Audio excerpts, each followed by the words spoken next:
Just a minute, YouTube पे live कर दो।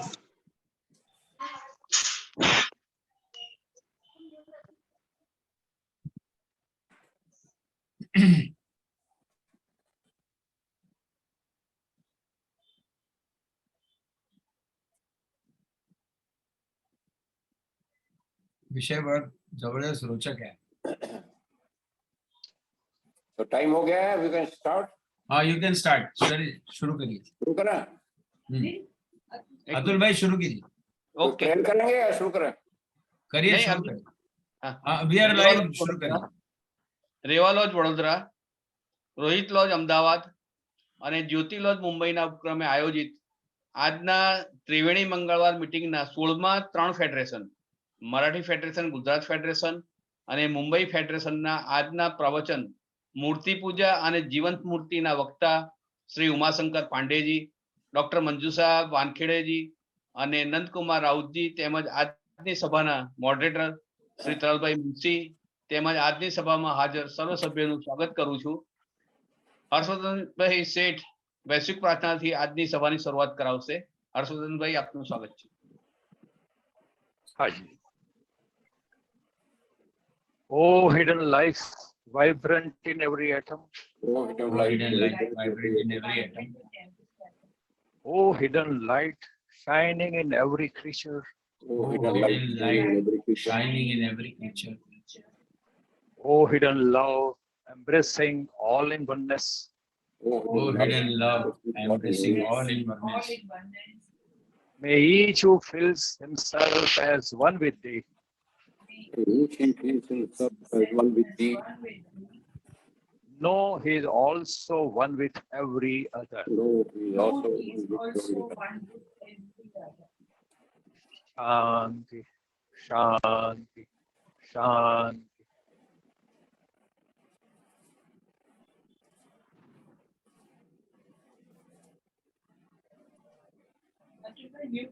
અતુલભાઈ, અતુલભાઈ Mute મ્યુટ છો તમે? મ્યુટ છો તમે? અતુલભાઈ, હા, યસ। શ્રી તરલભાઈ મુનશીને આજની સભાના સંચાલનની આગળની કાર્યવાહી માટે આમંત્રિત કરું છું। આપનું સ્વાગત છે તરલભાઈ। जी, बहुत बहुत धन्यवाद। Okay. और आज का जो रोचक विषय है जो पांडे जी ने आज हमारे सामने प्रस्तुत करने वाले हैं, मूर्ति पूजा और जीवंत प्रतिमा, idol worship and live idol. तो बस एक संक्षिप्त परिचय उमाशंकर पांडे जी का देना चाहूंगा और फिर अपन शुरू करते हैं। आपने रुड़की यूनिवर्सिटी से इंजीनियरिंग में ग्रेजुएशन किया है, इंडियन रेलवेज में कई ओहदों पर काम किया है, additional director general ministry of railways government of India की पोस्ट से आप रिटायर हुए हैं और लंबे अरसे से थियोसॉफी सोसाइटी के मेंबर हैं, हम सभी जानते हैं। उत्तर प्रदेश फेडरेशन के सचिव आप 13 सालों तक रहे हैं और इन 13 सालों के अंतराल में एज ए सचिव ये बहुत गौर करने लायक बात है कि 5 नए लॉजेस, 3 नए सेंटर्स और 2 निर्जीव लॉजेस को पुनः जीवित करने में सक्रिय रहे। वर्तमान में आप यूपी और उत्तराखंड फेडरेशन के प्रेसिडेंट हैं, इंडियन सेक्शन के नेशनल लेक्चरर हैं, थियोसॉफी सोसाइटी के भी इंटरनेशनल स्पीकर भी हैं और कई सारे कार्यक्रम में ये प्रेरणा स्रोत रहते हैं। हमारा सौभाग्य है कि आज हम उनसे आइडल वर्शिप और मतलब मूर्ति पूजा और जीवंत प्रतिमा के बारे में बहुत ही अहम जानकारी हासिल करेंगे। आइए पांडे जी, आपका स्वागत। Okay, थैंक यू ब्रदर तरल मुंशी जी। सबसे पहले आप सबका मैं अभिवादन करता हूं और आप सबको अपनी शुभकामनाएं देता हूं और तरल मुंशी जी को खास तौर से क्योंकि इतना वो मेहनत करते हैं और 3 भाषाओं में प्रोग्राम करा रहे हैं, he doing real service for propagation of theosophy. बस पांडे जी, मैं एक ऐड करना चाहूंगा कि 18 मिनट पांडे जी बोलेंगे, उसके बाद नंद कुमार राउत जी और मंजूषा जी हैं, तो मंजूषा जी मराठी में उसे कहेंगी और तो उनका कॉल मेरे पास कुछ दिन पहले आया था जब उन्होंने कहा था कि किसी सब्जेक्ट में मुझे बोलना है, तो म्यूचुअली कन्वेंट डेट 30 की दी गई।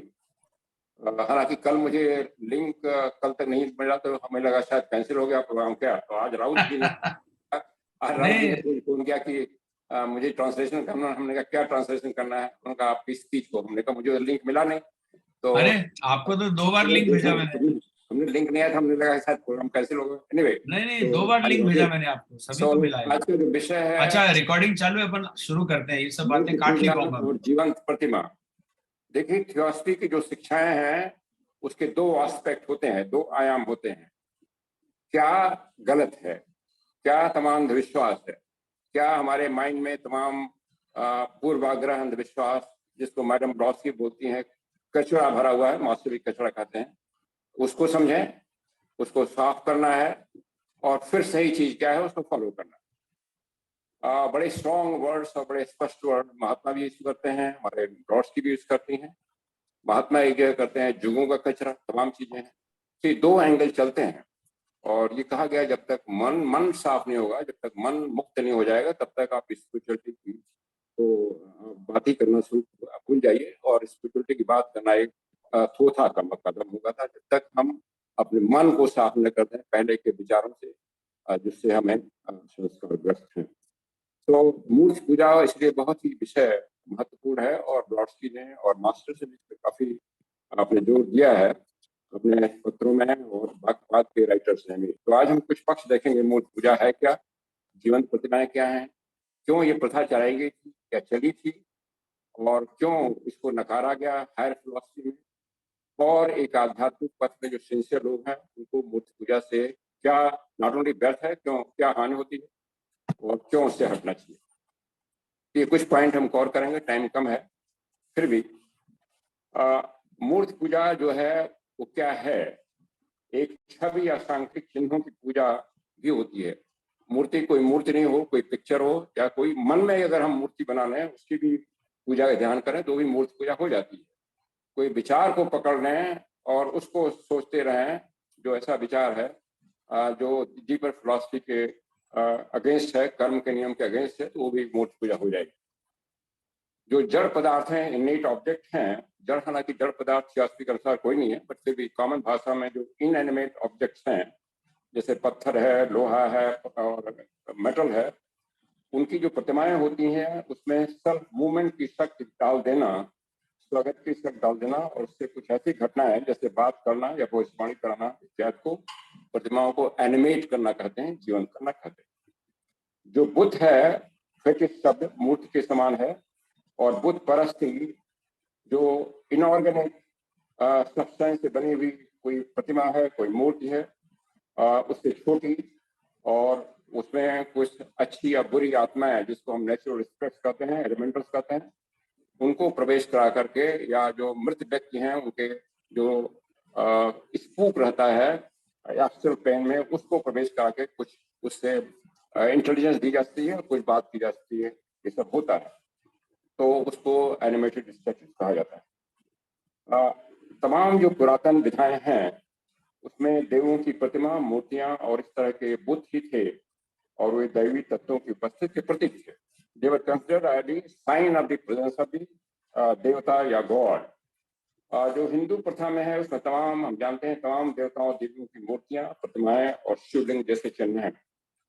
जो पश्चिमी धार्मिक साहित्य में प्रथम बार बाइबिल के जेनेसिस के अध्याय 11 में मूर्ति और प्रतिमाओं का वर्णन मिलता है। मेसोपोटामिया में और चालिया में भी इस तरह की प्रथा थी। पर्सिया के कुछ मुसलमान जो ट्राइबल कम्युनिटी के हैं वो भी पहले मूर्ति पूजा करते थे, मोहम्मद आने के पहले, मैंने इस्लाम बनने के पहले। मीराबाई और रामकृष्ण परमहंस के बारे में कहा जाता है, वर्णन है कि मूर्तियां जिनको भक्त थे उनकी प्रगाढ़ भक्ति के कारण प्रत्युत्तर देती थी। कभी कभी इस ईसाई प्रथा में सुना जाता है कि जो मदर और मैरी हैं उनके आंख से आंसू निकलता है। इस तरह की घटनाएं हम लोग सुनते हैं और लिखा भी गया है। तो ये होता कैसे है, इसको ब्लॉट्सकी कहती हैं कि जब आदमी एक प्रगाढ़ इमोशन में होता है, भक्ति में इमोशन उसका बहुत ही हायर लेवल पर जाता है, तो उसका एस्ट्रल शरीर या एस्ट्रल शरीर का एक हिस्सा अलग हो जाता है उससे और उस मूर्ति से जाके जुड़ जाता है जिसके प्रति उसकी प्रगाढ़ भक्ति हुई है। तो स्वयं उसका एस्ट्रल शरीर या एस्ट्रल शरीर का हिस्सा ही बोलने लगता है जो उसके मन में है। इसका मतलब ये हुआ कि अगर किसी हम मूर्ति की प्रगाढ़ भक्ति से इमोशंस अपना इतना तेज कर लें तो हमारा ही एस्ट्रल शरीर का एक हिस्सा उससे जुड़ेगा और हमारे मन में जो उस मूर्ति या उस देवी देवता के प्रति जो भावना है वो विचार उससे निकलने लगे। दैट मीन्स हमारा ही मन बोलता है, हमारा ही एस्ट्रल बॉडी बोलती है, इसको समझ लेते हैं कि हमारे इष्ट देव ये देवी बोल रहे हैं। तो अस्थायी रूप से जुड़ता है और ये इमोशन भी होता है। और जो सिद्ध हैं, खासतौर से जो वाम मार्ग के सिद्ध हैं, तांत्रिक हैं, वो इसको किसी और का एस्ट्रल बॉडी जोड़ के कर सकते हैं, खासतौर से जो लोग मर गए हैं उनके एस्ट्रल बॉडी को जोड़ करके। तो एक तरह से एक प्रतिभास, आभास, अपरेंट एक जीवन कर दिया जाता है, हालांकि उसमें रियल लाइफ जो फोर्स है, जो प्राण ऊर्जा है, वो नहीं आती। तो प्राचीन समय से एक और रीजन ब्रॉडस्की बताती हैं कि बहुत प्राचीन समय से एक रहस्यमय और घोर विज्ञान था जिसको थियोपोइया कहा, नॉट थियोसोफिया, थियोपोइया कहा गया है, जिसके द्वारा देवों की प्रतीकों में अस्थायी रूप से जीवन और समझ की शक्ति दी जाती थी, और यह ऐसी प्रतिमाओं के चलने और बात करने की घटना की व्याख्या करती है। वो बताती हैं कि एक व्यक्ति की मूर्ति या प्रतिमा में अपनी जीवन शक्ति भेजकर या अपनी अस्तव देह के कायाम द्वारा एक सूक्ष्म आत्मा का उस मूर्ति में प्रवेश करा करके उसको जीवन कर सकता है। यहाँ कहा जा रहा है कि एक हाई इमोशन भी होता है, और अगर हम विल पावर है, हमें वो शक्ति आ गई है, तो अपने विल पावर से हम एस्ट्रल बॉडी को उसमें डाल करके उससे हम जीवन एक आभास दे सकते हैं। इस प्रकार प्रतिमाएं या जड़ पदार्थ का कोई खंड जो सिद्धियां प्राप्त हैं, जो अडप्ट हैं, उनके द्वारा उनकी जो इच्छा शक्ति है विल पावर से जीवन कर दिया जाता है। तो दो चीजें बताया गया, एक तो हमारी इमोशन जब हो जाती है प्रगाढ़ भक्ति में, दूसरा अगर हम अडेप्ट हैं, अडेप्ट किसी भी लेवल के हैं, चाहे बाम मार के या राइट पाथ वाले ये सब नहीं करेंगे, बाम मार के जो होंगे वो अपनी एस्ट्रल बॉडी को या दूसरे की एस्ट्रल बॉडी को उसमें डाल के जीवन कर देंगे।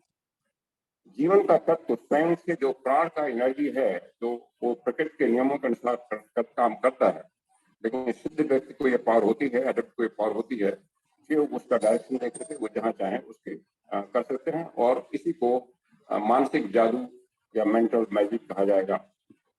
जो इनएनिमेट और इनऑर्गेनिक पदार्थ हैं उसमें जीवन का आभास देते हैं, जिसमें मूवमेंट भी होता है और मूर्ति चलती भी है, और यदि उस जीवन में एक व्यक्ति की समझ या उसके व्यक्तित्व की आवश्यकता पड़ती है तो संचालक को या तो अपनी एस्ट्रल जीवात्मा, और अगर उसकी कोई बात कर रहा है, कुछ प्रश्न पूछना है, कभी कोई मूर्ति से लोग भविष्य के बारे में बात करते हैं, पूछते हैं, तो वो भी वही होता है कि जो एस्ट्रल बॉडी में एस्ट्रल प्लेन में उसको डाला जाता है, प्रवेश कराया जाता है।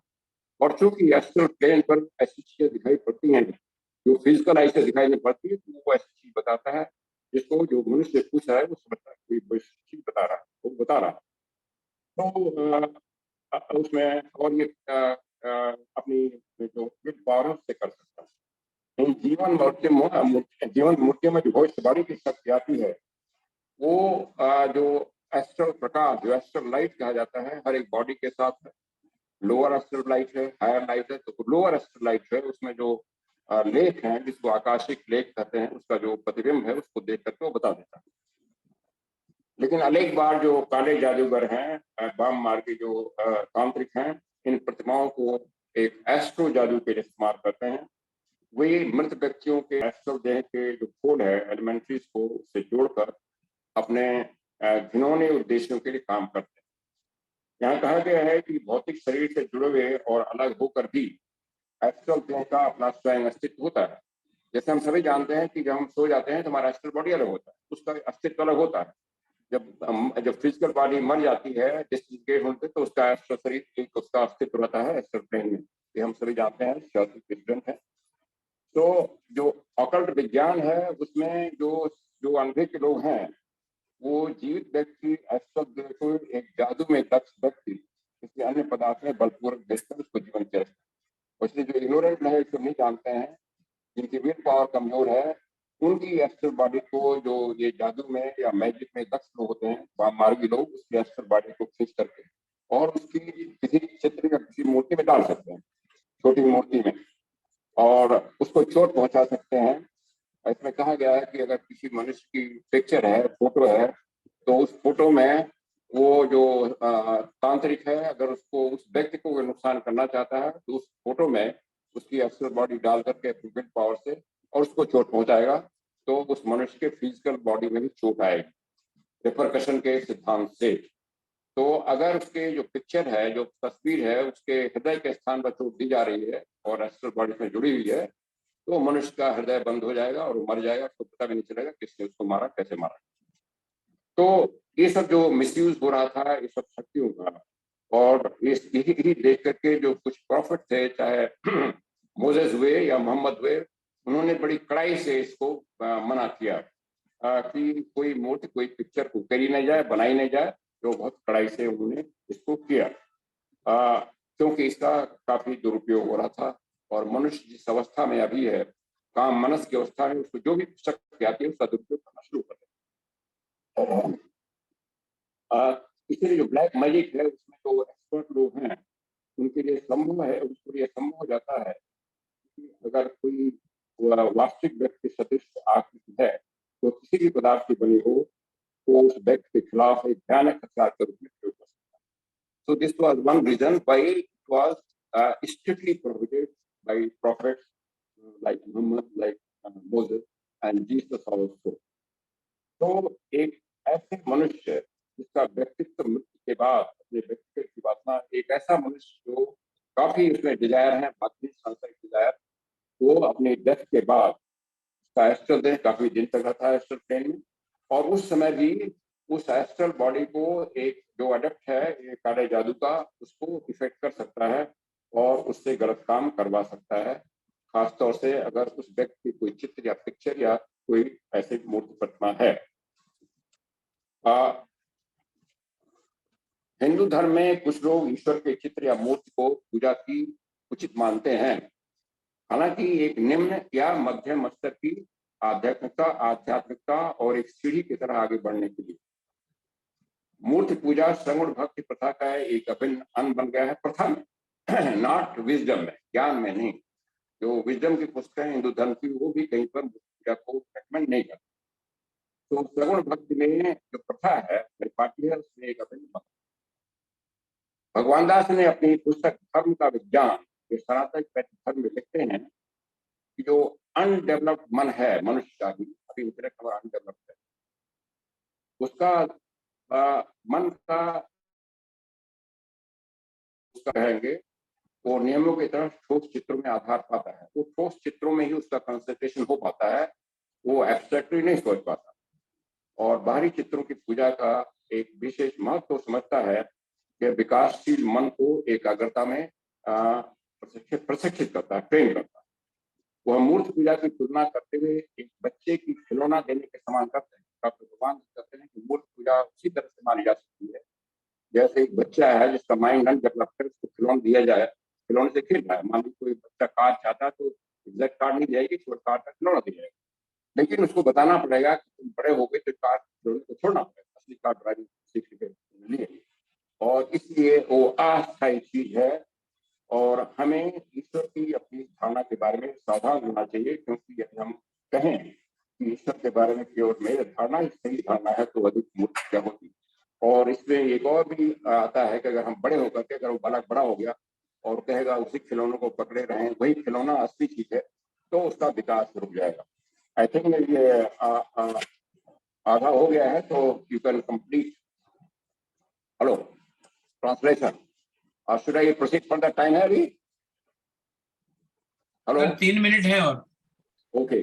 सो इस तरह हमने देखा कि मूर्ति पूजा का एक क्या आधार था, क्या था, और दूसरा आधार है कि जब कोई स्पिरिचुअलिटी डिजेनरेट होती है, तो डॉक्टर भगवान दत्त कह रहे हैं जब अनफिक्स्ड माइंड है स्टार्ट में, या जब कोई स्पिरिचुअलिटी डिजेनरेट होती है तो मूर्ति पूजा में जाती है। जैसे फोर्थ एटलांटिक रेस के बारे में कहा जाता है कि बाद में उन्होंने मूर्तियां बनाना शुरू कर दिया, जब उसमें स्वार्थपन आ गया, एक दूसरे को हराने की बात हो गई, एक्सप्लॉइटर की बात हो गई, उन्हें मूर्ति पूजा की प्रथा आई, उन्होंने बड़ी बड़ी मूर्तियां बनाना शुरू कर दिया, अपनी मूर्तियां बनाना शुरू कर दिया। तो वो उसका नतीजा हुआ, वो स्पिरिचुअल पाथ से भटक गए, और फाइनली उसका रिजल्ट जो हम देखते हैं, पूरी रेस को समाप्त कर दिया गया डिवाइन प्लान में कि उनका प्रोग्रेस अब नहीं हो सकता है। तो ये कुछ चीजें हैं जिसको हमें समझना है, जो आध्यात्मिक पथ में है कि मूर्ति पूजा क्यों है, क्या है, और इसको इनफैक्ट जो जैसे हमने बाइबल का जिक्र किया उसमें तो बहुत सख्ती से मना किया गया है, और बाइबल में उसको जो जघन्य कर्म है जैसे पर स्त्री गमन, उसके साथ जोड़ दिया गया, जो ऐसा ही जैसे वो है, दैट मीन्स अलगावपन और भ्रांति होना पैदा करता है। तो ये था उसके मूर्ति पूजा क्या है, और क्यों चली, और क्यों क्या उसमें खराबी है, और कहाँ तक जस्टिफाइड है। तो रिमेनिंग पार्ट करने पहले आई रिक्वेस्ट जो बाकी हमारे ट्रांसलेटर हैं, दे कैन ट्रांसलेट।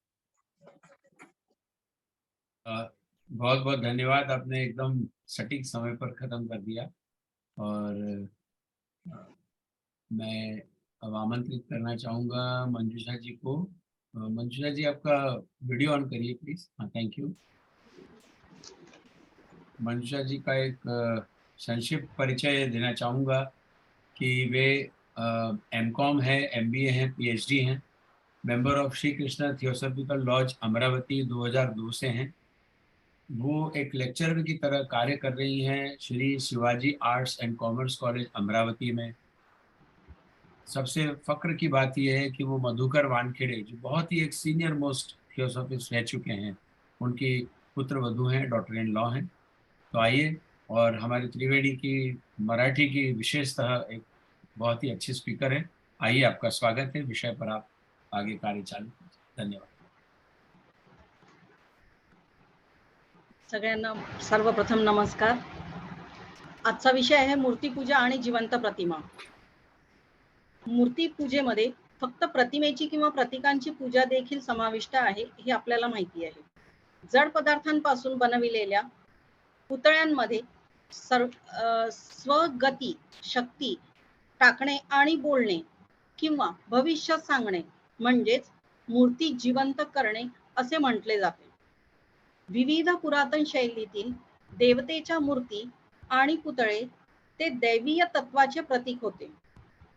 हिंदू परंपरेत सर्व देवी देवतांच्या येथे मूर्ती, प्रतिमाए आणि शिवलिंग सारखे प्रतीके अनेक आहेत। सगळ्यात पहिले पश्चिमी धार्मिक साहित्यात बायबलमध्ये जेनेसिसच्या 11व्या अध्यायात मूर्ती व प्रतिमांचे वर्णन मिळाले आहे। मेसोपोटामिया मध्ये अब्राहम, सेरग आणि तेराचे पूर्वज मातीच्या छोट्या छोट्या मूर्त्यांचे पूजन करायचे व त्यांच्यात हा विश्वास होता की त्या मूर्त्या देवच आहेत व त्यांच्याकडून आपण राय घेऊ शकतो आणि त्यांचे पूजन करू शकतो। मीराबाई व रामकृष्ण परमहंस यांच्याबद्दल बोलल्या जाते की ते ज्या मूर्तींचे प्रगाढ भक्त होते त्या त्यांना प्रतिसाद देत असे। तीव्र भक्तीच्या भावनेमुळे कधी कधी साधकाचे आध्यात्मिक शरीर अंशतः किंवा पूर्णपणे विलग होऊन त्याच्या भौतिक शरीरातून त्याच्या इष्टदेवाच्या मूर्तीत किंवा प्रतिमेत जुळतात आणि स्वतःच्या जीवन ऊर्जेद्वारा त्या मूर्तीला जिवंत करतात। पुरातन काळात एक रहस्यमय आणि गूढ विज्ञान स्थापित केले गेले ज्याद्वारे देवांच्या मूर्तीला अर्थपूर्ण मार्गाने जीवन आणि समजूतदारपणाची शक्ती दिली गेली आणि या मूर्त्या चालतात, बोलतात अशा घटना सांगितल्या गेल्या। पण यावर ब्लॅबेट्स्की स्पष्ट करतात की एखादी व्यक्ती पुतळ्यांमध्ये आपली शक्ती पाठवून किंवा आपल्या सूक्ष्म शरीराच्या परिमाणाने त्या मूर्तीमध्ये प्रवेश मिळवून ती मूर्ती जिवंत करू शकते। अशा रीतीने मूळ पदार्थांच्या अनेक भागांचे सामर्थ्य ज्या मूर्ती किंवा व्यक्तीला मिळालेले आहे ते त्याच्या सुप्त शक्तीने जिवंत होते। जीवनाचे सार स्वस्वभावाच्या नियमांचे पालन करेल, पण एका सिद्ध व्यक्तीच्या इच्छेने तो तिची आज्ञा पाळतो आणि शारीरिक किंवा मानसिक जादू निर्माण करतो। जड आणि अकार्बनिक पदार्थात एकरूप होऊन ते जीवनाचा आभास निर्माण करतात, ज्यामुळे लय निर्माण होते। निसर्ग देवतांच्या सानिध्यात आपली शक्ती वापरून संगमरवरी, दगड किंवा धातूची मूर्ती यापैकी कोणत्याही एकाला जिवंत करायचे व यासाठी तो मानवी आत्म्याचीही मदत घेतो। काही सूक्ष्म प्रकाशात आत्म्याचीही मदत घेतो। या जिवंत मूर्त्यांमध्ये जी भविष्यवाणी सांगण्याची शक्ती येते, काही सूक्ष्म प्रकाशात त्या व्यक्तीसाठी जे काही फायदेशीर असेल ते सांगण्याची शक्ती पण असते। पण अनेक वेळा काळे जादूगर खगोल जादूसाठी या प्रतिमा वापरतात। येथे मृत व्यक्तीच्या भौतिक सूक्ष्म शरीरापासून काही नापाक हेतूसाठी काम करता येते। भौतिक शरीराला जोडून किंवा वेगळे न करताही सूक्ष्म देहाचे स्वतःचे असे एक अस्तित्व असते. विज्ञानाविषयी अनभिज्ञ एक जिवंत व्यक्तीच्या सूक्ष्म देहाला एखाद्या अन्य पदार्थामध्ये जबरदस्ती पाठवून जिवंत करू शकतो. जसे कोणते चित्र, प्रतिमा किंवा छोट्या मूर्त्या. आणि सूक्ष्म शरीरावर घाव झाल्यास त्याचा प्रभाव भौतिक देहावरही पडतो. आणि यावरून हे समजते की कुठल्या सदृश्य व्यक्तीच्या चित्राला किंवा प्रतिमेतील मुख्य अंगांना जसे हृदयाला घाव दिला तर वास्तविक व्यक्ती त्या प्रभावाने मारला जाऊ शकतो बिना त्याचा कुठलाही प्रभाव किंवा त्याचे कुठलेही कारण समजू न शकता.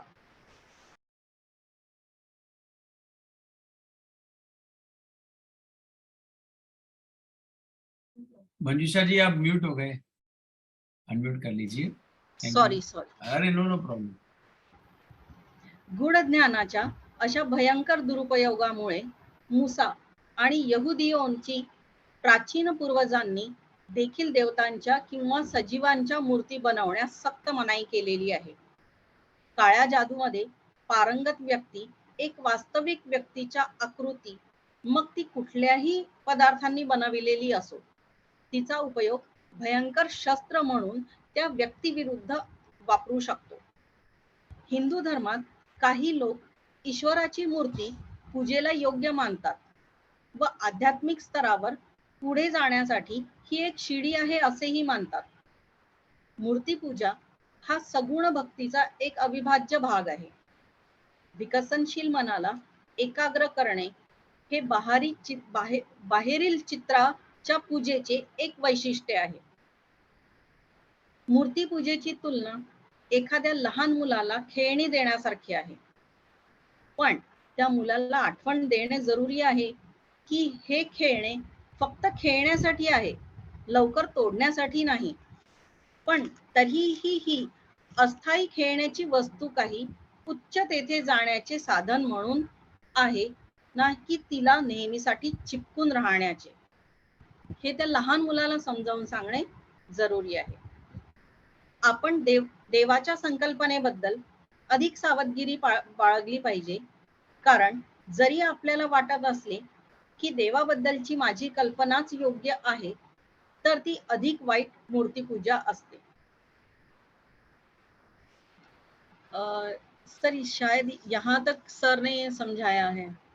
अच्छा, ठीक है. एग्जैक्टली आपका भी एकदम फर्स्ट क्लास 9 मिनट में हो गया. हाँ 9 मिनट में ही हो गया आपका भी. राउत साहब को मैं लेता हूँ एक मिनट कॉन्टैक्ट में.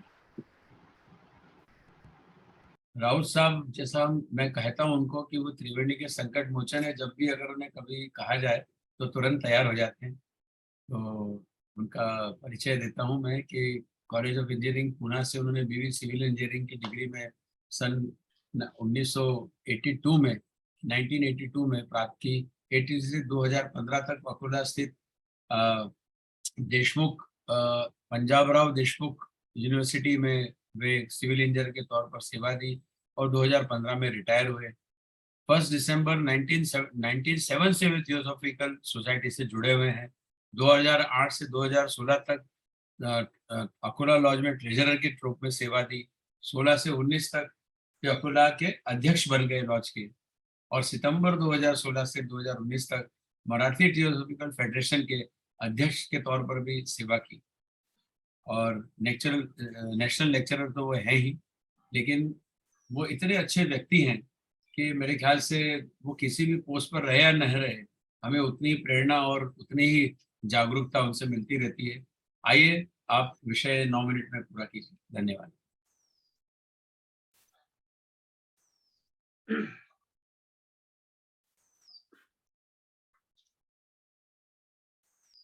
Good evening, everybody.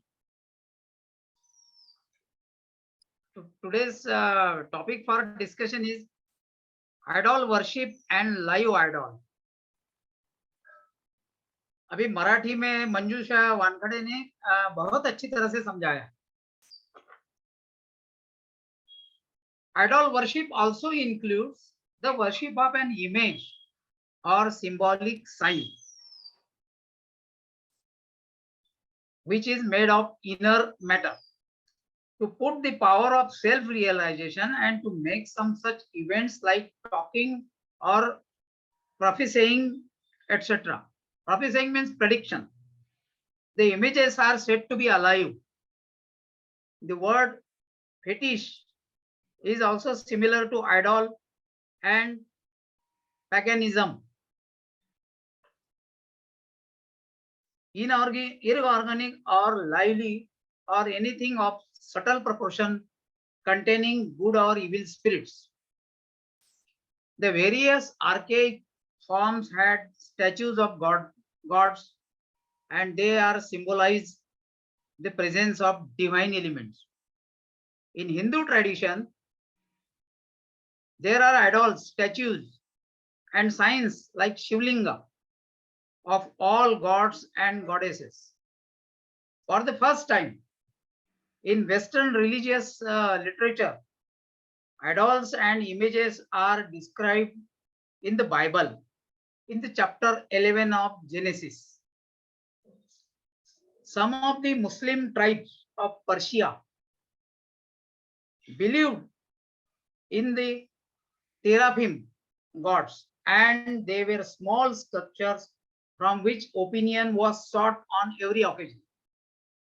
Saints such as Mirabai, Ramakrishna Paramhans, they are described as having a strong devotion to the idols of whom they were devotee. Sometimes we hear or read about strange incidents like tears coming from the eyes of the holy statue of Mother Mary, or talking through her, etc. Sometimes the astral body of the seeker partly or completely separated from the physical body and becomes temporarily attached to the idol or idol of his presiding deity and by his own life energy. Sometimes the astral body of the devotee by his own life energy becomes that idol and makes it alive. In the way the idol or any block of inner matter comes alive by the dormant will of the person who have attained the siddhis, the element of life will follow the law of nature by itself. But being shown by the will of the perfect person, it obeys and produces magic, physical or mental. Inert and contained in inorganic matter, they give the impression of life which leads to movement. If a person's understanding or personality is required in that life, the operator has to either send his astral soul to him by sending him to life, or he can use his power in the field of gods of nature to marble one of them. It enters stone or marble idols, or even takes the help of human spirits.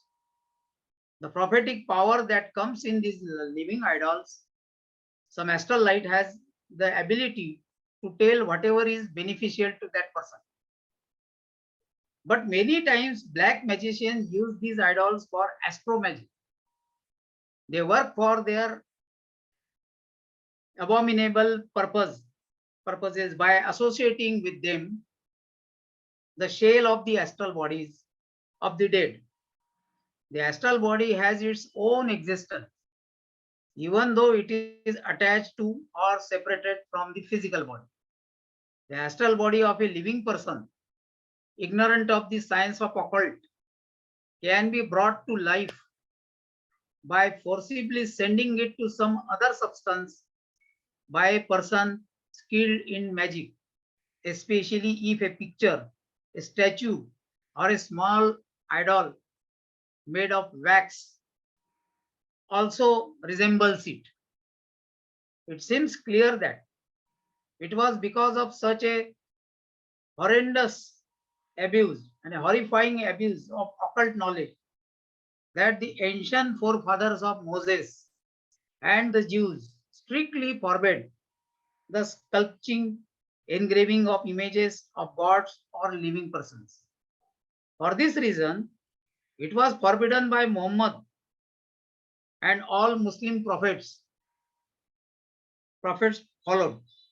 It is possible for a person proficient in the black magic to use a figure resembling a real person, whatever material it is made of, as a terrifying weapon against that person. The astral body of a man whose personality is centered in his individual soul after death is attracted to the remains of his physical body. And if that physical body is burned and its remains are buried, it can lose its existence. It ceases from another living person, means medium, or associates himself with his own image, picture, or any familiar object where he lived. In Hinduism, some people consider the worship of an image or idol of God as appropriate, although of a low or medium level spirituality, and to move up like a ladder. Idol worship became an integral part of Sagun Bhakti practice. Bhagwan Das writes in his book Dharma Ka Vigyan or Vedic Dharmas, Sanatan Vedic Dharma, that the deity of the undeveloped minds finds basis in concrete images under the law of nature. The special significance of the worship of external images is that it trains the developing mind in concentration. So here I end the first part of this topic. Thank you. आज तो एकदम कमाल हो रहा है कि सब एकदम राइट टाइम हो रहा है। पांडे जी,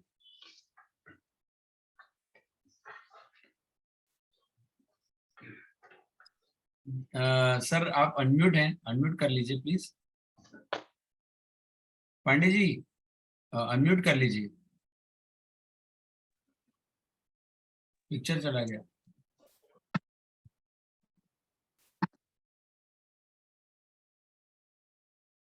यस सर, आ गया। ओके, या कंटिन्यू सर। भगवत गीता के अध्याय 11 में अर्जुन को जो कृष्ण ने अपना विश्व रूप दर्शन कराया है वो मूर्ति पूजा नहीं है, वो मूर्ति नहीं है, क्योंकि मूर्ति जो है मानसिक आंखों से देखी जाती है, फिजिकल आई से देखी जाती है, और वो विश्व रूप दिखाने के लिए कृष्ण ने उनको दिव्य चक्षु दिया। दैट मीन्स एस्ट्रल या बुद्धिक या मेंटिक लेवल का आइडिया। दैट मीन्स वो एक एब्स्ट्रैक्ट फॉर्म देख रहे हैं मूल प्रकृति का जिसमें सारे रूप हैं। So that is not a मूर्ति पूजा, दैट इज डिफरेंट अनुभव। मनुष्य जो है हमेशा जो कॉमन मनुष्य है उसकी लालसा रहती है कोई उसका व्यक्तिगत चीज हो, व्यक्तिगत शक्ति चाहता है, व्यक्तिगत देवता चाहता है, जिससे वह अनंत जो असीम है, जो अनंत है, उसको अपने छोटे से प्याले में जो वो डाल ले और वो प्याला उसका हो, ताकि वो उस पर अपने अधिकार की कल्पना कर सके। वे केवल ऐसे लोग होते हैं जो वास्तविकता की ओर न तो बढ़ सकते हैं न उड़ सकते हैं, क्योंकि जीवन की महान गति उनको भ्रमित करती। ऐसे जो बहुतायत लोग हैं जो जीवन की महानता को नहीं समझते और उससे भ्रमित रहते हैं, बल्कि वो कभी कभी डरते भी हैं, वो सभी चीजों को अपने छोटे मन से छोटा करना चाहते हैं, कर देते हैं, और वो अनुभव नहीं कर सकते जो असीम है, जो डिवाइन है, जो ब्रह्म है कितना महान है, उनकी सोच के बाहर है। जो मूर्ति पूजक है अपनी मूर्ति की प्रतिछाया अपने हृदय में रखता है और उसी के सामने दीप जलाता है, वो उसका अपना समझता है और उससे उसको एक संतुष्टि मिलती है। ये भी एक तरह का स्वार्थ होता है, यह उसकी अपनी है, यह विचार उसको रहता है, उसको प्रसन्न करता है, यद्यपि वो इसके सामने आदर मस्तक झुकाता है। उसके जीवात्मा के अंतर में दीप ये गृह देवता के सामने जलता है। उसका जो जीवात्मा है केवल उसके जो गृह देवता है, जो उसका होम का गॉड है, जो पर्सनल गॉड है, उसी के सामने जलता है। एक वस्तु जो इसके पुजारी द्वारा अपनी बना ली गई है उसी के इच्छानुसार वो रहेगी।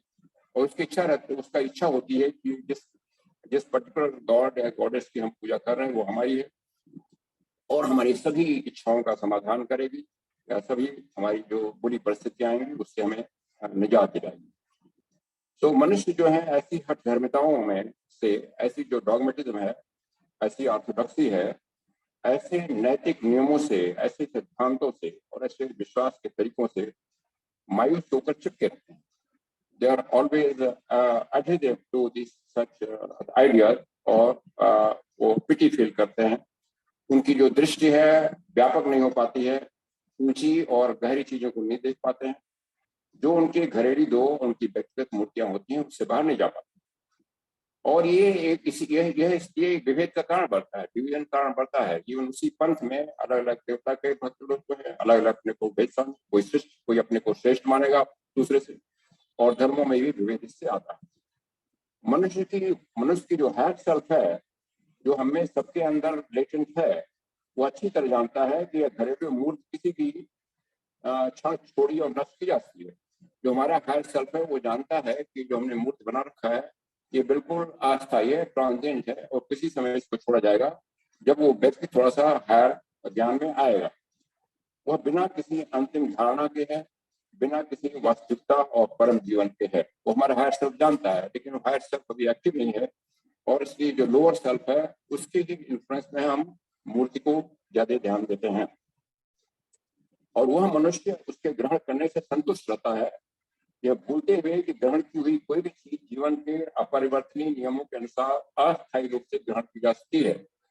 जो मनुष्य मूर्ति पूजा से चिपके रहते हैं उनमें भावना रहती है ये हमारी है और ये हम इसको प्रदर्शित कर सकते हैं, इसकी जो शक्तियां हैं, और लेकिन वो भूल जाते हैं कि ऐसी कोई भी शक्ति जिसको हम प्रदर्शित करते हैं वो अनित्य के नियम के अनुसार अनित्य होगी और वो हमेशा कम होगी।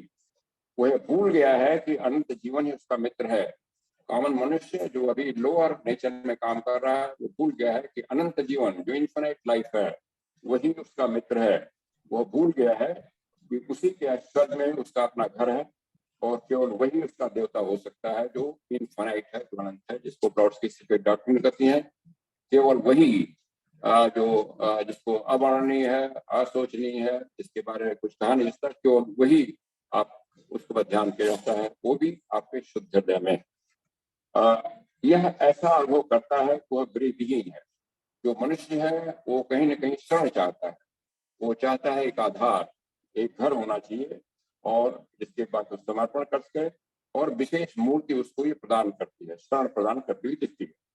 उसके लिए छोटा विश्राम स्थल ये महसूस होता है और इसलिए उसे बड़ी कामना पूर्वक चिपका रहता है, छोड़ता है। जैसे भगवान दास ने कहा कि बच्चा जब बढ़ता है तब भी खिलौने को नहीं छोड़ता। बच्चा means not physical age, mental age. उन्हें अभी उस मेंटल एज में आते हैं तो भी पकड़े रहते हैं। जो सेमेटिक धर्मों के अनुसार, सेमेटिक माने जो क्रिश्चियन और ज्यूज और इस्लाम जिसके बारे में हमने चर्चा किया, उसके अनुसार जो हमारे वेद हैं, वेद के अंदर वेद सेंट्रिक जो हिंदू सुधारक हुए हैं आंदोलन, जैसे ब्रह्म समाज, आर्य समाज, उन्होंने मूर्ति पूजा की बहुत ही आलोचना किया, कड़ी आलोचना किया स्वामी दयानंद ने। और उन्होंने कहा कि मूर्ति पूजा और मंदिर ये तो वैदिक प्रथा के अंग ही नहीं, ये तो हिंदुओं ने बारो कर दिया जैनियों से। वेदों में कहीं मंदिर और मूर्ति का जिक्र नहीं है। उपनिषद जो हमारा हाईएस्ट ग्रंथ है वो भी जो डिवाइन को निराकार ही बताने पर जोर देता है और कहता है कि ब्रह्म है जो अकल्पनीय है, अवर्णनीय है, निर्गुण है। उसे वर्णनीय क्या रहता, उसका कोई रूप नहीं रहता, उसका कोई नाम नहीं रहता और केवल नीति नीति से ही समझा जा सकता। उस असीम जो वास्तविकता है उसकी धारणा बनाकर हम उसको कौना करते। ब्रॉडस्की सीक्रेट डॉक्ट्रिन कहते हैं जो फर्स्ट प्रिंसिपल है, एब्सोल्यूट प्रिंसिपल, उसको अगर हम सोचते हैं, कोई नाम देते हैं, कोई रूप देते हैं, उसको ड्रॉप कर देते हैं। और कबाला वो धर्म में इस ड्रॉप करने को पाप मान लिया गया था, इसलिए कहा गया था न उसको रूप दो न कोई नाम। That become a sin against that असीम। ब्रॉडस्की कहती हैं कि थियोसफी, इस पर कुछ लोगों ने कहा कि क्या थियोसफी नास्तिकता सिखाती, तो ब्रॉडस्की उसका उत्तर दिया है थियोसफी का सीक्रेट डॉक्ट्रिन में। वो कहते हैं कि थियोसफी नास्तिकता नहीं सिखाती, केवल हिंदू धर्म के नास्तिक शब्द के संदर्भ में या मूर्तियों और सभी मानवीकरण देवों की धारणा को नहीं मानती। वो आइडल वर्शिप को और जो एंथ्रोमॉर्फिक कर दिया है डिवाइन को, उसको नहीं मानती। वो कहती है आस्तिक शब्द जो है वो अस्ति धातु से बना है, जिसका अर्थ यह है या यह अस्तित्व है। तो एक जो अस्तित्व में विश्वास करता है, नास्तिक इसका निगेटिव है, निषेधात्मक शब्द है, जिसका अर्थ है विश्वास न करना। तो थियोसफी की धारणा में उस असीम के अस्तित्व में विश्वास किया जाता है, और ये सही, इसलिए सही आस्तिकता है। थियोसफी या अद्वैत वेदांत या जो हायर फिलॉसफी है, उस असीम के अस्तित्व में विश्वास करते हैं, न कि उसको बौना करते हैं, और इसलिए असली आस्तिकता है मॉडर्न फिलॉसफी कहते हैं। महात्मा ने अपने एक पत्र संख्या 88 में कहते हैं कि मानवता को जो बुराइयां घेरे हुई हैं, उनमें से 2/3 बुराइयों का, 1/3 तो कहते हैं उसके आचार व्यवहार में, food drink and sex habit में है, और 2/3 बुराइयों का सबसे बड़ा मुख्य कारण धर्म है। धर्म ने जिस तरह से उसका प्रैक्टिस किया जा रहा है, बड़ा मुख्य 2/3 बुराइयों का मुख्य कारण धर्म है, चाहे वो किसी भी रूप या किसी भी देश का हो, किसी भी रूप या किसी देश का हो।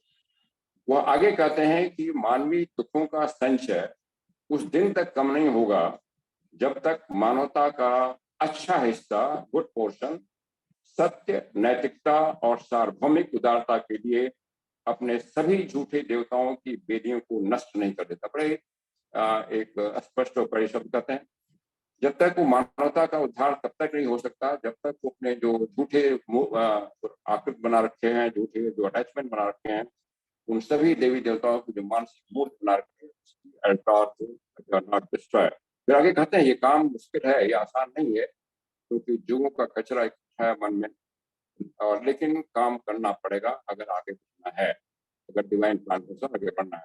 और अगर आप समझते हैं तो काम अपने लेवल से शुरू करना है, फिर अपने परिवार में, अपने समाज में बढ़ाइए। इसको किसी को जबरदस्ती नहीं किया जाता है, क्योंकि अभी उस स्थिति में मानवता नहीं है। और ये भी हम थियोसफी की शिक्षा में देखते हैं कि आज जो ह्यूमैनिटी है वो 4th राउंड 5th रेस में आ गई है, मिडिल हम पार कर चुके हैं, और इस समय जो काम मनस है डोमिनेंट है, लेकिन इंटेलेक्ट डेवलप हो रहा है। तो इंटेलेक्ट की डेवलप करने में ये सब जो विचार होते हैं, आइडल वर्शिप और मानवीकृत करना, समझना, ये सब उसको अवरोध करते हैं। और जब तक कि जो इंटेलेक्ट नहीं डेवलप होगा, हम बुद्धि में नहीं जाते, इसलिए बुद्धि योग में जाने में अवरोध उत्पन्न कर रहे हैं। इसलिए मास्टर एक और लेटर में कहते हैं जो थियोसफिकल सोसाइटी का फर्स्ट उद्देश्य है to create a nucleus of universal brotherhood without any distinction. उसके रियलाइजेशन में ये सब जो धार्मिक विश्वास बना रखे हैं, वो सब अवरोध डाल रहे हैं। और इसलिए मनुष्य के जीवन का जो अंतिम गोल है, सेल्फ रियलाइजेशन, आत्मबोध, सबसे एकत्र होना, जो लक्ष्य है, उसमें सब अवरोध डाल रहे हैं। और इसलिए जब तक मनुष्य या जो स्वास्थ्य आध्यात्मिक बात नहीं हटता है, तब तक वो उसकी आध्यात्मिक प्रगति रुकी रहेगी, बड़ा स्पष्ट करते हैं। तो जो व्यक्ति एक धर्म और दूसरे धर्म, एक संप्रदाय और दूसरे संप्रदाय, एक जीवात्मा और दूसरे जीवात्मा विभेद करता है, उसके लिए दूसरे व्यक्ति को चोट पहुंचाना स्वीकार होगा। और कहते हैं इस सब विश्वास से एक और होता है कि हम दूसरे को चोट पहुंचाना मुझे एक्सेप्ट होता है, वो गलत काम कर रहा है हमारे लिए, उसको हम हार्म करें, ये हम जस्टिफाई करते हैं, क्योंकि हम एकत्व में दूर हैं, एकत्व को न्यूट्रलाइज कर पा रहे हैं, क्योंकि अपने मन को हमने नीचे रोक रखा है, जो डिविजिव स्टेट है। मनुष्य के सभी स्वार्थपूर्ण कार्यों का समाधान केवल नैतिक व्यवहार के अध्ययन से नहीं होगा। उन्होंने मास्टर कहते हैं कि जो हमारे जो प्रॉब्लम है, मनुष्य के जो सेल्फिश कार्य है, उसका जो समाधान है केवल नैतिकता पढ़ने से, अध्ययन करने से नहीं होगा। हम नैतिकता का आचरण पढ़ते हैं, यम नियम पढ़ते हैं, पंचशील पढ़ते हैं, केवल पढ़ने से नहीं होगा।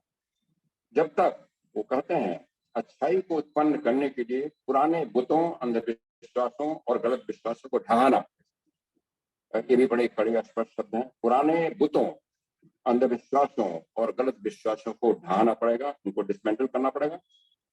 तार्किक मनुष्य भी ऐसे विश्वास को दृढ़ता से पकड़े रहता है कि वह प्रार्थना और आराधना के द्वारा किसी भी कार्य के फल से छूट सकता है।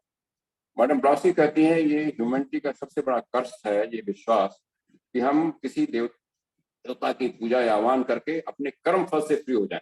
हमने कोई गलत काम किया है, हम जानते हैं कि हमें उसका फल मिलेगा, लेकिन हमें यह विश्वास हो गया है कि हम अपने इष्ट देवता या देवी का पूजा करें, हम कर्म फल से मुक्त हो जाएंगे। कहते हैं जब से ये विश्वास आ गया तब से मनुष्य सारी बुराइयां करने लगा, और ये विश्वास से हट जाए तो उसके बुरे काम प्रायः समाप्त हो जाएंगे। नॉट ओनली उसके लिए, समाज के लिए हितकर होगा। आधुनिक वैज्ञानिक खोजों के बावजूद एक व्यक्तिगत देव में विश्वास थी जिसकी कृपा प्राप्त की जा सकती है, अभी भी मनुष्यों में गहरी जमी हुई। हम लोग साइंस में इंटरेस्ट लेते हैं, साइंस सभी शुरू से बता रहा है और धीरे बढ़ रहा है कि सभी कुछ इम्पर्सनल है, सभी कुछ यूनिवर्सल है। जब सब एटॉमिक पार्टिकल की बात होती है, एनर्जी की बात होती है, जीरो लेवल की बात होती है, वैक्यूम की बात होती है, तो हम देखते हैं सभी यूनिवर्सल है। लेकिन साइंस में विश्वास, बड़े बड़े साइंटिस्ट भी इन धार्मिक पर्सनल विचारों से जुड़े हुए हैं और वो भी अभी अपने विचार को नहीं छोड़ पाए हैं, और इसलिए पूरी उनकी भी और पूरी मानवता की भी।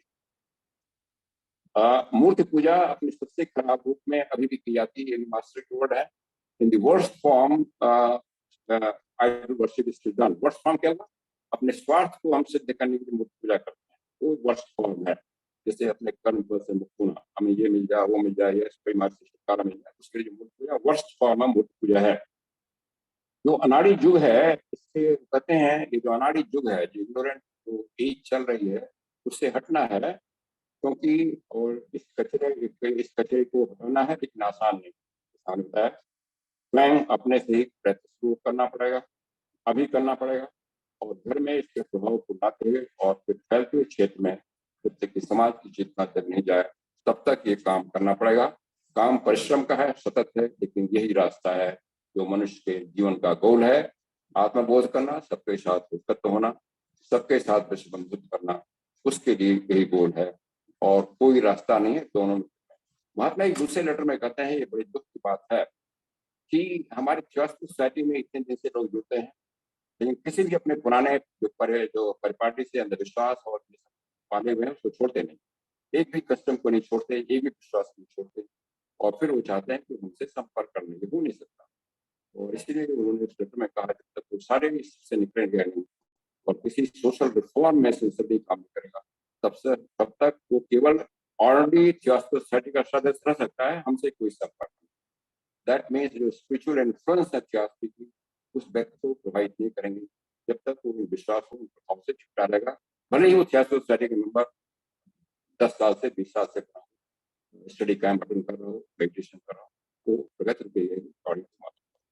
तो these are the some points जो हमने आपको शेयर किया, जो मूर्ति पूजा के बारे में क्या लिटरेचर दिया गया है, हमारे महात्मा के लेटर में दिया गया है, लॉर्ड्स द्वारा दिया गया है, और ये बड़ा क्लियर गाइडेंस देता है कि तो स्पिरिचुअल पाथ को सोचना है कि हम इससे क्यों नहीं अलग हो पा रहे हैं, और जल्दी से अलग हो तभी हम आगे बढ़ पाएंगे। तो लक्ष्य है जीवन का, तो योग का लक्ष्य है, बुद्ध योग का लक्ष्य तभी कर पाता, और तभी हम डिवाइन प्लान को एक उसके सहायक बन पाएंगे, उसके सहकर्मी बन पाएंगे, और अपना और मानवता की भलाई का काम कर पाएंगे। धन्यवाद।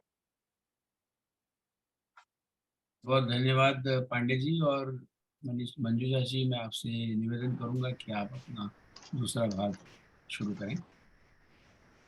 धन्यवाद सर। भगवद्गीता अध्याय 11 मध्ये अर्जुनाच्या सार्वभौमिक दृष्टीच्या अनुभवाचे वर्णन सार्वत्रिकतेची सर्वोच्च पातळी म्हणून करण्यात आलेली आहे।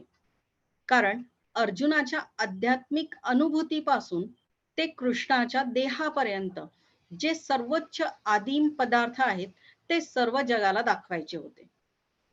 मूर्तिपूजक आपल्या मूर्तीची प्रतिमा हृदयात ठेवतो आणि त्याच्या समोर दिवा लावतो। ही मूर्ती आणि तो त्याच मूर्तीचा आहे या विचाराने तो मूर्ती समोर डोकं टेकवतो व ती कल्पना त्याला सुखावून जाते। त्याचा आत्म्यामधील दिवा घरगुती देवासमोर जळतो। अशा धर्मांधतेने, अशा नैतिक नियमांनी, अशा परावृत्त्य आणि विश्वासाच्या मार्गांनी मानवाचा भ्रमनिरास होऊन तो घरच्या देवांना आणि वैयक्तिक मूर्तीला चिपकून राहतो। मग मनुष्याचा सर्वोत्तम आत्मा कोठे आहे?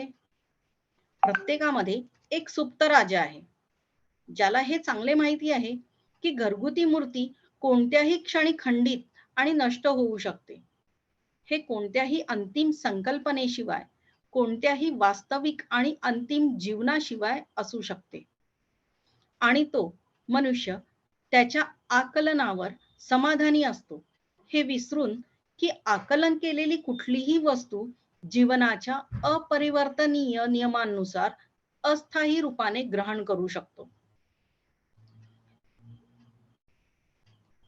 अनंत काळाचे जीवनच त्याचा मित्र आहे हे तो विसरला आहे.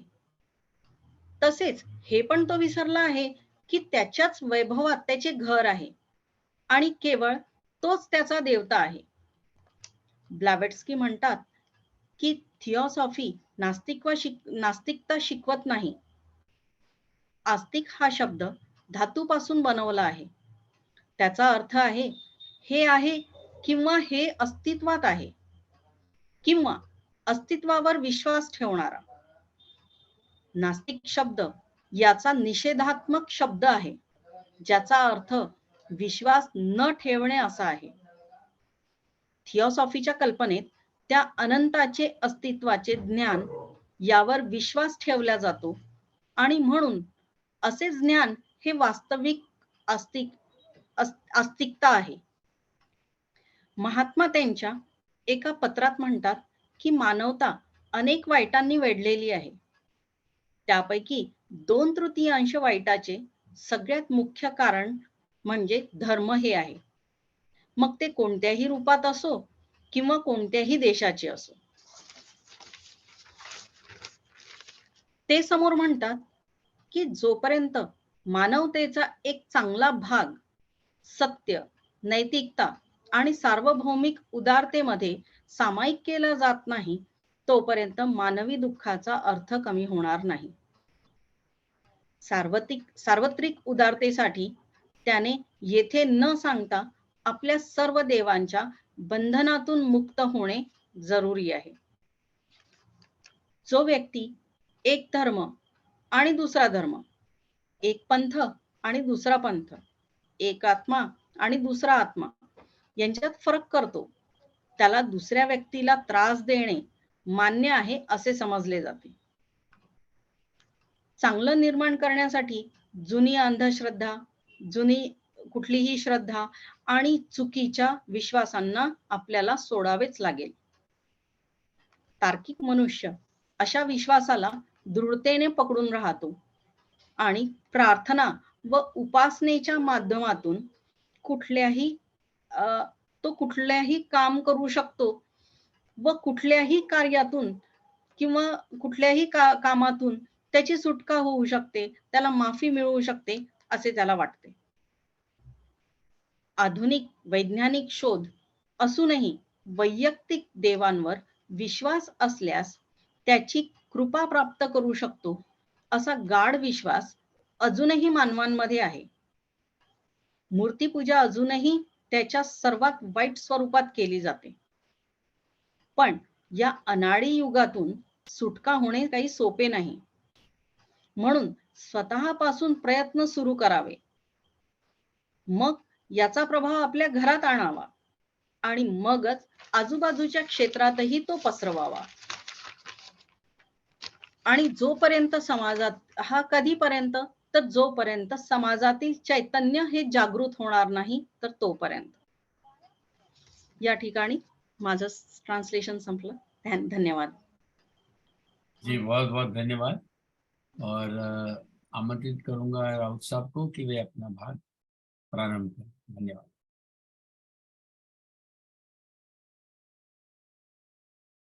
अनम्यूट कर लीजिए sir.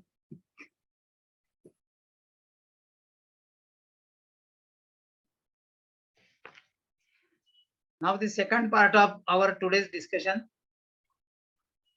the experience of Vishwarup Darshan that Arjuna has in chapter 11 of the Bhagavad Gita is of a much higher level, because Arjuna has a spiritual realization of the whole manifested world in the body of Krishna, which can also be thought of as the highest primal substance. The idol worshipper keeps the image of his idol in his heart and lights a lamp in front of it. It is his own, and it is the thought that pleases him, though he bows his head respectfully to it. The lamp inside his soul burns in front of the house of deity, a thing made his own by its priest, and will remain as he wishes. The humans cling to such dogmas, to such moral rules, to such principles, and to such practices of beliefs that are their domestic gods and their personal idols. The supreme soul of man, which is the dormant king in all of us, knows very well that this domestic idol can be abandoned and destroyed at any moment.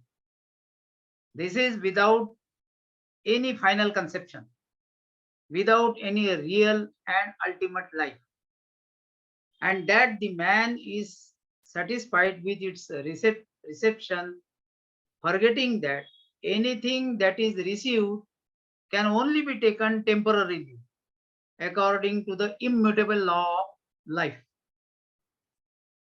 He has forgotten that eternal life is his friend. He has forgotten that he has his own home and that only he can be his God. He feels that he is homeless, but in the midst of his offering, there is a small resting place for him, which he offers to his particular idol, and that is why he clings to her with great desire. Brahmo Samaj and Arya Samaj strongly criticize idol worship. The Upanishad insist on describing a reality as formless and states that Brahma is unimaginable, the indescribable and the formless. By making a perception of that infinite reality, we dwarf it. Madame Blavatsky says that the theosophy does not teach atheism. Only with reference to the word atheist of the Hinduism or not believe in the notion of idols and humanized God.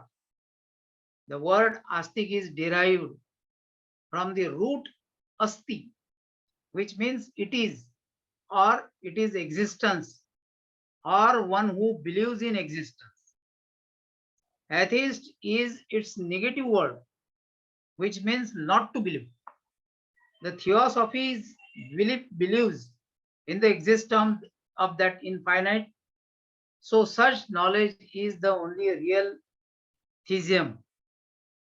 Mahatma says in one of his letters, means letter number 88, that out of the evils that surround humanity, the main cause of 2/3 of the evil is religion, in whatever form of or of any country.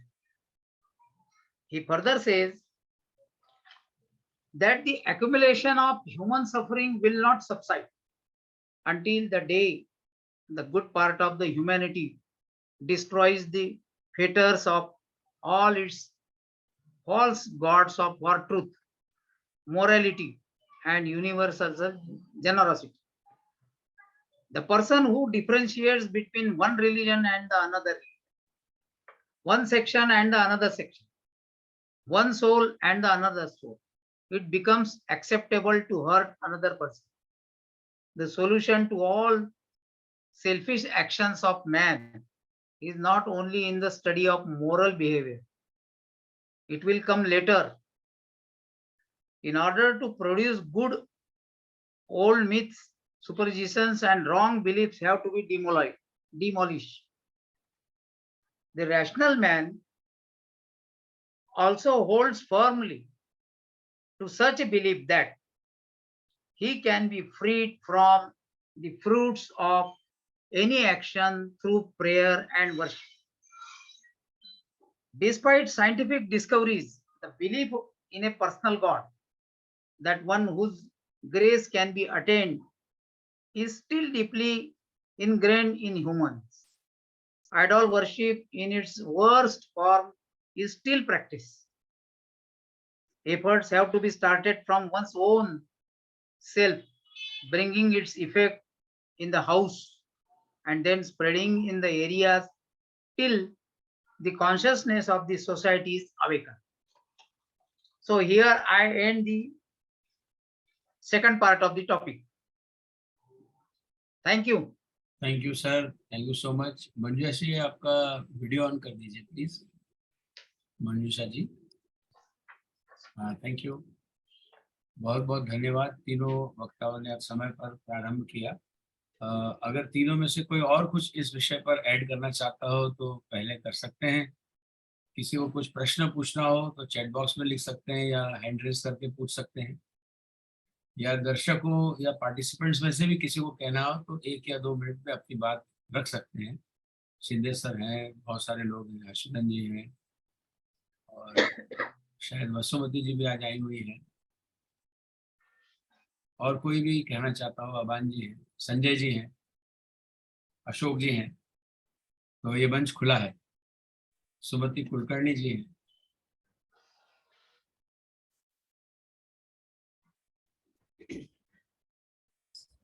Brother Taral, जी अबान जी बोलिए।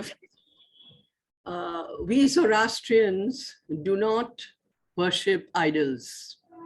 It is a fact that we have no idol either in our homes nor in our fire temples, because we are the believers in the elements of nature. In the beginning, in order to have something concrete to pray and to have something to deal with for the ordinary common people,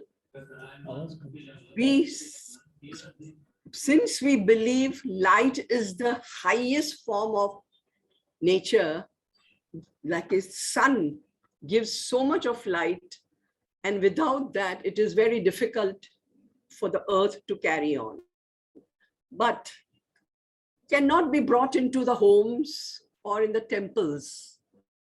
So the next light is fire. And that is why we have, whenever start any prayer for anything, or even if there is no prayer also, a fire is always there in our homes.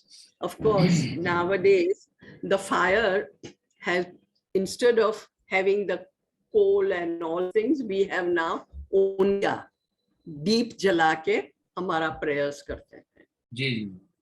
I do not know why we do not have idols. I will not be able to explain to you. But in order to have some attraction for the prayers to carry on, concentration, we have only a photograph of our prophet. Because Ahura Mazda, like Brahma, there is no shape or color or any photograph of that. So the second best is our Zara, and we have that. And of course, the elders who have gone to the other side of earth, we pray them. We pray for Yes. their further journey, and also to get their blessings. जी। This is just I wanted to tell you. Thank you. Thank you Aban ji. हाँ शिंदे जी, सुमति जी भी हैं उसके बाद। हाँ मला English नाही बोलता येत, मराठीत बोलू का? मराठीत बोलू का? बोलो बोलिए, प्लीज बोलिए।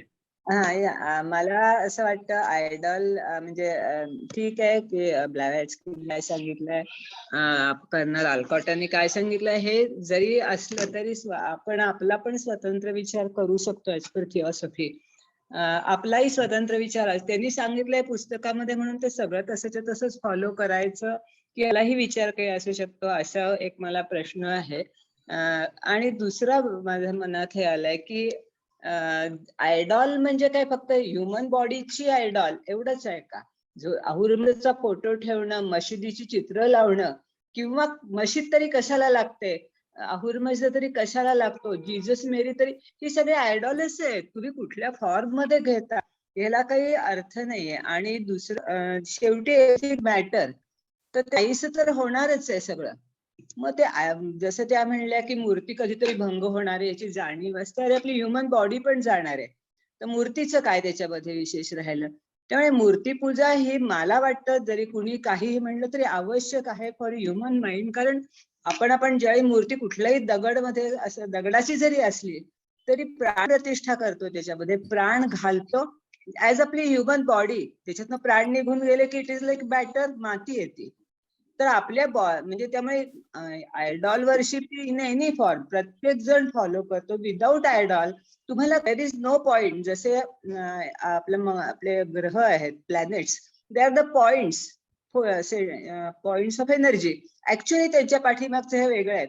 मग ते का असतात तिथे? ते ग्रह जे असतात, प्लॅनेट्स, त्यांची जी, मी सिक्रेट डॉक्ट्रिन मधलं हे रेफरन्स देते हा, की त्यांनी आवर्जून सांगितलं की ते पॉइंट्स थ्रू देम की तिथे असतात आपल्याकडे, म्हणजे ते तरी लागतात ना. तो every human mind needs an idol in any form. त्यामुळे आयडॉलशिप यांना मान्य नाहीये, त्याच्यात उपनिषदात आहे की नाही, किंवा वेदात सांगितले की नाही, मला ह्याला फारसं महत्व द्यावंसं वाटत नाही. कारण it is the need of the human mind. आणि if mind has to progress, कारण शेवटी ह्युमन इज मानव. मन आलं त्यावेळी तो मानव ह्युमन झाला. प्राणी नाही आयडॉल वर्शिप करत. गाय कुठला तरी आयडॉल वर्शिप करते असं नाही करत. आपण आयडॉल वर्शिप करतो because we are human. And आपण ह्युमन कधी झालो? When we got mind. त्यामुळे आयडॉल वर्शिपला अमक्यानी म्हणलंय तमक्यानी म्हणलं याचं मला महत्व नाही वाटत. Idol worship is a for to progress. That is a way to progress असं मला वाटतं. हे म्हणजे काही ठिकाणी मला त्यामुळे खटकलं हे की अरे आयडॉल वर्शिपला नावं ठेवण्यासारखं काही नाहीये. इट इज अ प्लेस जिथून तुम्ही you get a way, channel मिळतो, रस्ता मिळतो. विदाऊट आयडॉल करण्यासाठी you have to advance a lot. ज्या वेळेला तुम्हाला काहीतरी रस्ता, संन्यासाला पत्रिका करत नाहीत हे माहिती तुम्हाला. संन्यासाची पत्रिका कुंडलीने मांडत नाहीत का? He doesn't need it. त्याला जाईपर्यंत आपल्याला आयडॉल्स आवश्यक आहेत. विदाऊट आयडॉल्स किंवा सम वर्शिप प्लेस, काही एनी फॉर्म, म्हणजे नॉट दॅट ह्युमन फॉर्म मध्येच आयडॉल्स आहेत असं मला वाटतं बाबा. माझं चुकत असेल म्हणजे, पण दॅट इज माय थॉट. नहीं, आपने बहुत अच्छा उदाहरण दिया और सब कुछ कहा, मुझे काफी बातें समझ में भी आई. और शिंदे जी, अब आप कहें, और इन शॉर्ट अगर सुमति जी का भी थोड़ा विवरण ऐड कर सके 2-3 लाइन में तो समझा दीजिएगा हिंदी. या सुमती कुलकर्णी, तुम्ही फार सुंदर सांगितलं. खरं म्हणजे आयडॉल पूजेपासूनच आपण सुरू करतो. आपलं हे घर म्हणजे कुठलं लाईफ अँड फॉर्म हे बघितलं तर what is life and what is form. Yes sir. So in this sense आता सुमती कुलकर्णानं सांगावं असं मला वाटतंय. आणि तुम्ही बरोबरच सांगितलं की ज्ञानेश्वर हे योगी होते, ते आयडॉल पूजक नव्हते का? Sir please translate it into English so everyone can understand.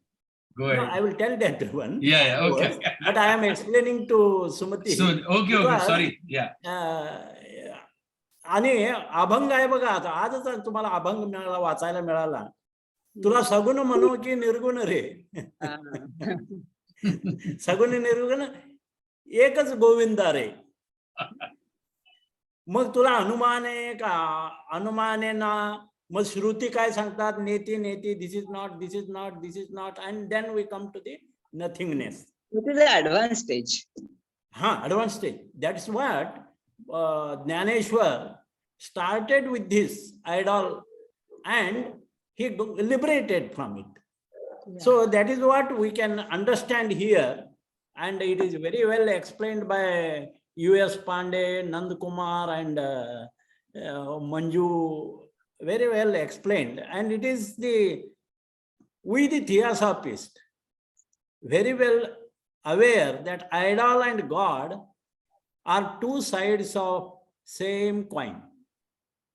What we say idol and what we have idea or concept or conviction of the God. So idol and God are two sides of the same coin. Yeah. Because just like matter and energy are the two sides of the same coin. Idol is matter, and God, what we call, is omnipotent, omnipresent energy. Yes. So when we understand matter and Yes. energy are interconvertible, there is possibility by our force, will force, emotional force, bhakti, we can convert that matter into that omnipotent, omnipresent energy. So matter and energy are interconvertible. They are not two distinct entities at the subtlest level. So even now, science, they believe there is no matter distinct from the energy at higher level or subtler level from that universal consciousness or God. And this is what HPB has explained. We humans are but a tiny bit of that universal consciousness as the individual consciousness, and he speaks in the secret doctrine, the individual consciousness must be merged into universal consciousness. Yes. So this is how a physicist says, wherever we think of quantum physics, etc., this is what it is said. Both matter is the stable energy and energy is unstable matter. If we look like this, so matter is stable energy and energy, what we call, is unstable matter. So this is how they are interconvertible. Yes, So sir. everyone has got the spirit of duty, spirit of duty. It has to be refined. So through idol worship, either it is form or picture, or as Aban Patel said, a fire, whatever may be the form. So if we worship wholeheartedly, we can reach to that stage. That is what I said to Sumita Kulkarni about the Abhanga in Dhaneshwar. What I call you, that omnipresent God, when he realized that God in that idol, then he said, what can I call you?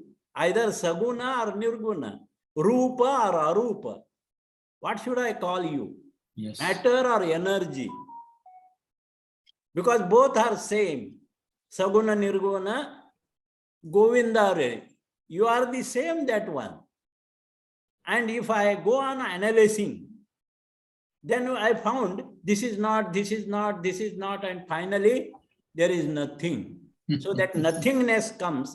That is Yes. what in the 12th century Dhaneshwar has said. Yeah. So this is what we can idol. Yes, sir. And Anibagent has said, Ji. if our ideals, if they are not lived, they become idols. So idol is the matter. Yeah. And Good the one. subtlest is the energy. That is what we have understood.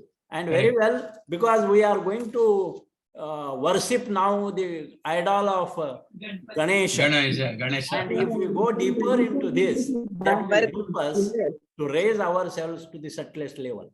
Thank you, sir. Yes, Sumati, you want to say something? Yeah, Sumati ji. And then गणेशाची Sanjay. मूर्ती आपण आणतो घरी, Oh, होय. दुकानातून मातीची मूर्ती आहे रंगवलेली, पण अनलेस वी पुट प्राण इन दॅट, प्राण प्रतिष्ठा करत नाही तोपर्यंत दॅट ती मूर्ती पण पूर्ण नाही करत. सो बिफोर प्राण प्रतिष्ठा प्रत्येकाने करतो, मग तोपर्यंत नुसतं मॅटर आहे, सॉइल करतो प्रतिष्ठा त्याच्यामध्ये, मग त्याची पूजा करतो आणि नंतर प्राण आकर्षण करून घेतो आणि नंतर त्याचं विसर्जन करतो.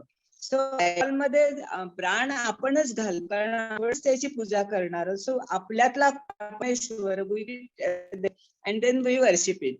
त्यामुळे idol, I think it is a badly necessary thing for human ordinary people. It is very okay, sorry. Sumati said, we bring the idol and we add in it our own energy प्राण and worship our own energy. correct. So there is no difference between energy of that mud, whatever clay idol is there. Our own energy we add in it and we worship that our own energy, and thus Correct. we become more and more subtlest. Yeah. Very nice, very nice. Very nice. Pandyaji, if you want to add something, or I should then go to Sanjay Poteji, he is also here. Unmute कर लीजिए पांडे जी. राउत साहब, मंजूषा जी, तीनों speaker में से अगर कोई add करना चाहे फिर हम संजय जी के पास चलते हैं. देखिए, so far the instructions of Mahatmas and Shastri and Gossi is very clear that to go on the spiritual path, they have to be abandoned all these things. Very clearly they say. Regarding matter, energy, converted matter, not the ordinary matter. Matter is primordial matter, is converted energy. What when we concentrate idol, we concentrate on form, not on matter.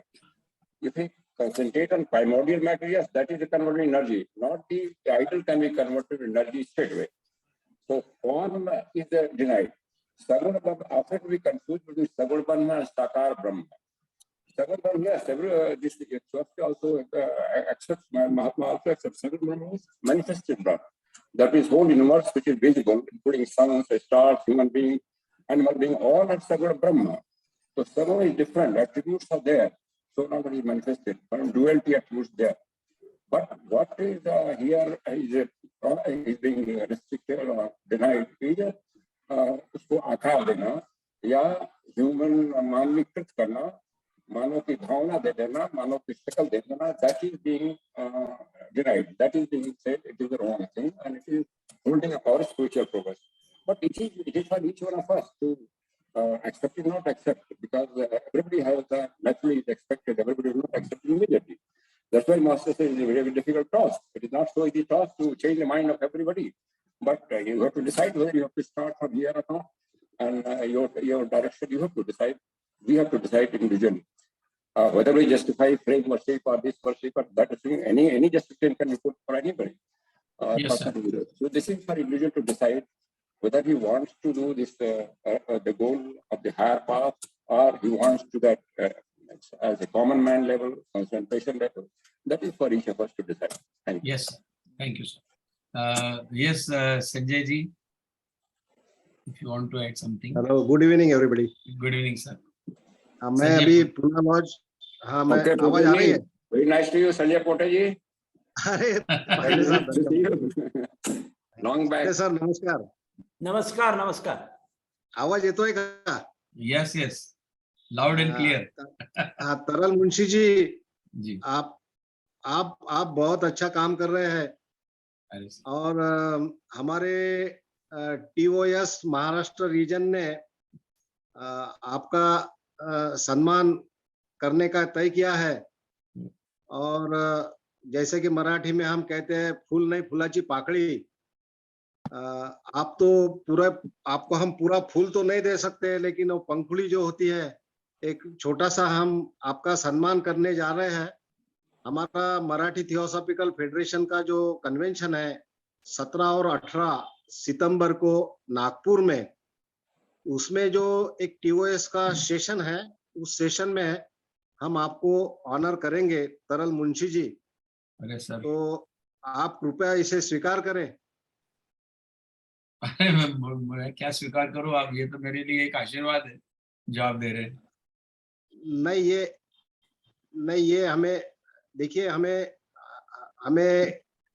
एक का साथ देना है, एक में को साथ लेके आगे बढ़ना है. और बस आज का मैंने पूरा सत्र सुना है और इसमें जो सहभागी है हमारी मंजूषा जी, हमारे बड़े भाई राउत साहब और पांडे सर, हमारे गुरुवर्य पांडे सर, और साथ में जो कन्वर्सेशन मिला है, कुछ गाइडेंस मिला है शिंदे सर से, बहुत बहुमूल्य गाइडेंस मिला है. सुमति जी हमारी पुना लॉज की है मेंबर, वो भी काफी सक्रिय है और ये सब चर्चा मुझे सुनने का अवसर प्राप्त हुआ तो मुझे बहुत अच्छा लगा. बहुत बढ़िया, well done and keep it up. Thank you Sanjay ji, बिल्कुल, और बहुत बहुत धन्यवाद. आपने तो मेरा हौसला बढ़ाया उसके लिए। हाँ पांडे जी। करें, अब टाइम हो रहा है आपका। हाँ बस बस, अब हर्षवर्धन जी कुछ कहें, उसके बाद हम विदा लेते हैं। अशोक जी। हाँ हेलो। हाँ अशोक जी हाँ बोलिए। हेलो। पांडे जी प्रणाम।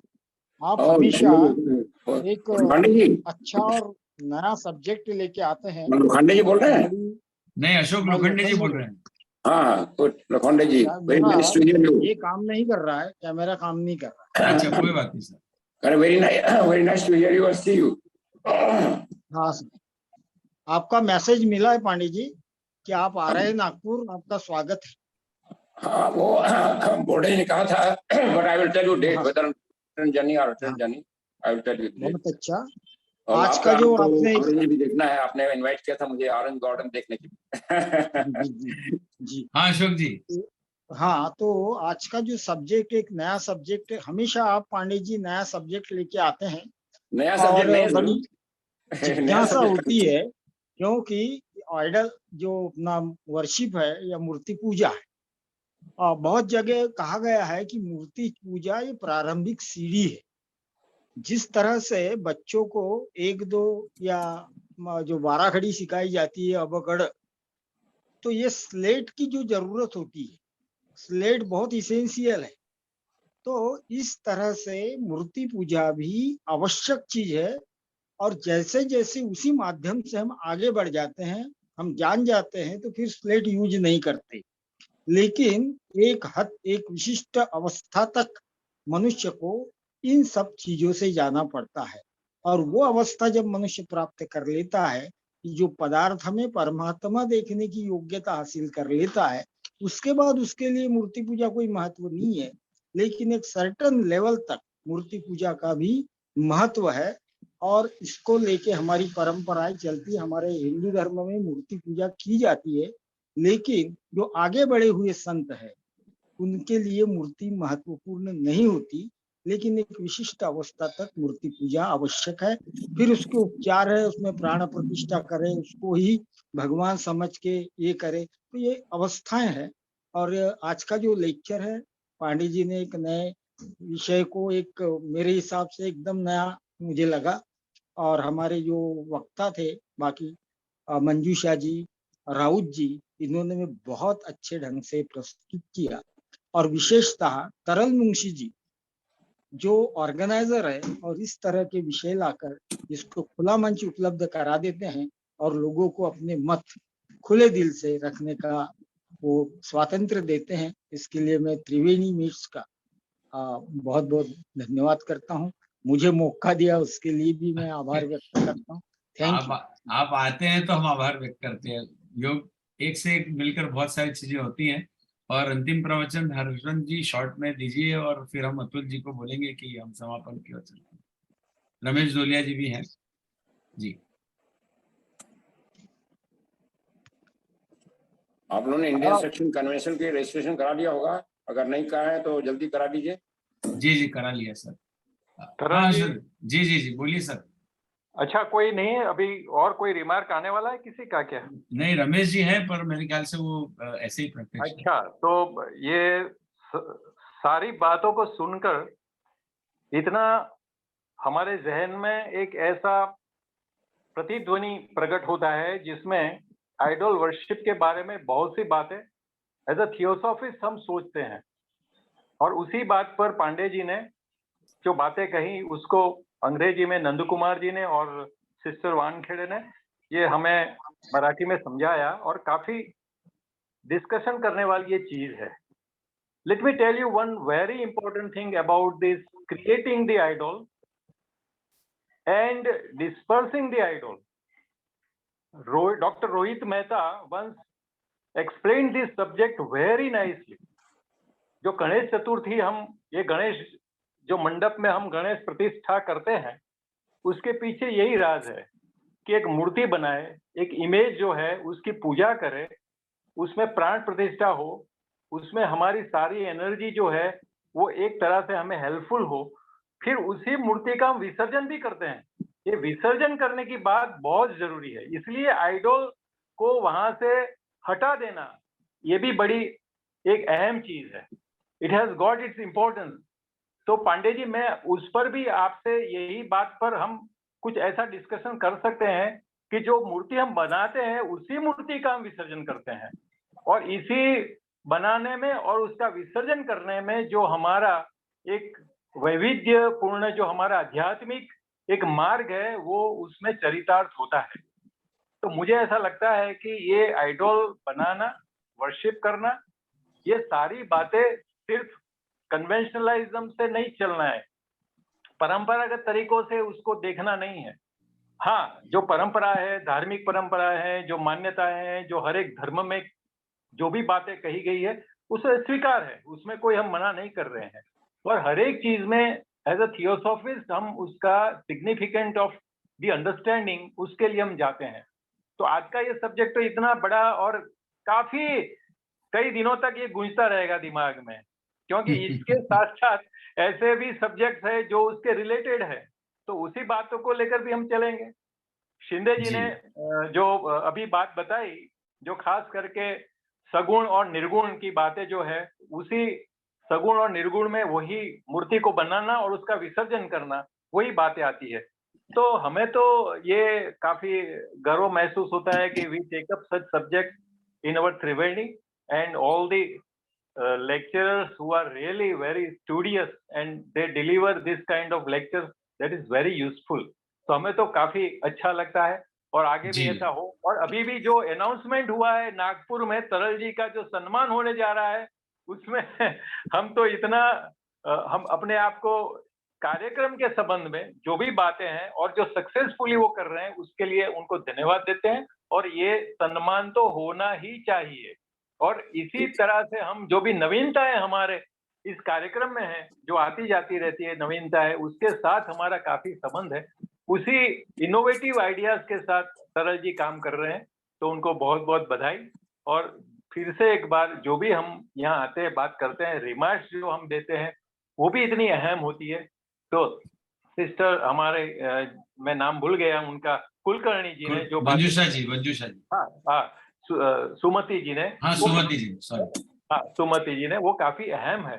और उनका मराठी बोलना इतना स्वीट लगता है, हमें पता चल जाता है। बहुत बढ़िया, बहुत बढ़िया बोला उन्होंने। हम समझ रहे हैं, लेकिन उसका जो रिमार्क्स हम कह सके मराठी में, वो तो क्षमता नहीं है, लेकिन समझदारी जो है वो बड़ी अच्छी चीज है। और ये आज का रियली तहे दिल से मैं कहता हूँ कि काफी हद तक ये आज का कार्यक्रम बड़ा ही सक्सेसफुल रहेगा और उसकी गूंज आने वाले दिनों तक सुनाई देगी। आभार जी, धन्यवाद बहुत बहुत। जी को बहुत बहुत बधाई। अरे सर बस, और संजय जी आप हैं अभी, आपको बहुत बहुत धन्यवाद कि आपने मुझे इस काबिल समझा और थोड़ा सा मोटिवेशन मिला मुझे कि चलो कोई लोग रजिस्टर तो कर रहे हैं इसे। बस मैं अब अतुल जी आपसे कहूंगा कि आप समापन की ओर बढ़े। धन्यवाद संजय जी, अगर आप हैं तो। આપ સૌનો ખૂબ ખૂબ ધન્યવાદ। અર્ચનાબેન મુનશી ગાન કરાવશે અને ત્યારબાદ આપણે સભાનું સમાપન કરીશું। અર્ચનાબેન। મનો બુદ્ધ્યહંકાર ચિત્તાનિ નાહમ न च श्रोत जिह्वे न च घ्राण नेत्रे न च व्योम भूमि न तेजो न वायु चिदानंद रूप शिवोऽहं शिवोऽहम् न च प्राण संज्ञो न वै पंचवायु न वा सप्त धातुर् न वा पंचकोश न वाक्पाणिपादं न चोपस्थपायु चिदानन्दरूप शिवोऽहं शिवोऽहम् न मे द्वेष रागो न मे लोभ मोहो मदो नैव मे नैव मात्सर्य भाव न धर्मो न चार्थो न कामो न मोक्षः चिदानंद रूप शिवोऽहं शिवोऽहम् न पुण्यं न पापं न सौख्यं न दुःखं न मन्त्रो न तीर्थं न वेदा न यज्ञा अहं भोजनं नैव भोज्यं न भोक्ता चिदानन्दरूप शिवोऽहं शिवोऽहं न मृत्युर्न शङ्का न मे जातिभेदः पिता नैव मे नैव माता न जन्म न बन्धुर्न मित्रं गुरु नैव शिष्य चिदानन्दरूप शिवोऽहं शिवोऽहम् अहं निर्विकल्पो निराकाररूपो विभुत्वा च सर्वत्र सर्वेन्द्रियाणां न चासङ्गतं नैव मुक्तिर्न मेया चिदानन्दरूप शिवोऽहं शिवोऽहम् चिदानन्दरूप शिवोऽहं शिवोऽहम्। सर म्यूट है। सभी का धन्यवाद बहुत बहुत। और Thank you. सरल जी बहुत बहुत बधाई आपको। अरे सुषमा जी, श्रीवास्तव। आपके बात के बिना तो नहीं, समाप्ति नहीं बहुत होगा। देर हो रही थी, बड़े बड़े लोग बोल रहे थे इसलिए मैं चुप रही। मैं नहीं कहना कहिए चाहती थी कुछ, जी, लेकिन कहिए। आज जाते जाते आपके लिए एक शेर सुना देती हूँ बस। वाह वाह। कहना तो मैं बहुत कुछ चाहती थी। पांडे नहीं जी से बोलिए, इस विषय पे मेरी बोलिए है समय। पांडे जी से इस विषय पे मेरी बहुत चर्चा हुई है। ये पांडे जी से मैंने तीसरी बार ये व्याख्यान सुना है, लेकिन मैं आज आपको जो सम्मान मिला है उस पर एक बहुत मुफीद शेर सुनाना चाहती हूँ। ओह, मेरा हो भाग्य। बोलिए। हाँ, सदाकत हो तो दिल सीने से खिंचने लगते हैं। सदाकत हो तो दिल सीने से खिंचने लगते हैं। हकीकत खुद को मनवा लेती है, मानी नहीं जाती। यदि ऑनेस्टी हो हमारी काम में तो ऐसे दिल सीने से खिंचते हैं और हकीकत खुद को मनवा लेती है। जो वास्तविकता है वो मनवा लेती है, जबरदस्ती मानी नहीं जाती। तो फिर तो सुनिए, सदाकत हो तो दिल सीने से खिंचने लगते हैं, हकीकत खुद को मनवा लेती है, मानी नहीं जाती। और सदाकत खुद ब खुद करती है शिरकत जमाने में। कभी खुशबू भी कहती है कि हमको सुन के देखो। नहीं है, आपको नजर किया है, बहुत बहुत बधाई आपको। और पांडे जी तो बहुत अच्छा व्याख्यान देते हैं, और पांडे जी को भी बहुत बहुत, और सभी जो जिन्होंने भी उसकी तर्जुमा किया है उन सबको भी मेरी ओर से कृतज्ञता ज्ञापित कर रही हूँ मैं। धन्यवाद धन्यवाद धन्यवाद बहुत बहुत। और सभी के आदेश से और उससे मैं सबसे पहले recording. Archana, you sang beautifully today the song, bhajan. Very nice.